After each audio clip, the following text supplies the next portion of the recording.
Breaking news police విచారణకు హాజరు కాలేనని మాజీ మంత్రి అనిల్ కుమార్ యాదవ్ పోలీసులకు లాయర్ల ద్వారా సమాచారం అందించారు. కోవూరు ఎమ్మెల్యే వేమిరెడ్డి ప్రశాంతిరెడ్డిపై అనుచిత వ్యాఖ్యల కేసులో మాజీ మంత్రి అనిల్ కుమార్ యాదవ్కి నెల్లూరు పోలీసులు ఈ నెల 23న నోటీసులు జారీ చేశారు.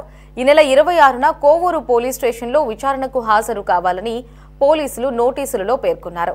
వ్యక్తిగత కారణాలు, కోర్టులో క్యాష్ పిటిషన్ ఉన్నందున విచారణకు రాలేనని మాజీ మంత్రి అనిల్ కుమార్ తెలిపారు. అయితే విచారణకు హాజరయ్యే తేదీని లాయర్ల ద్వారా తెలియజేస్తానని తెలిపారు.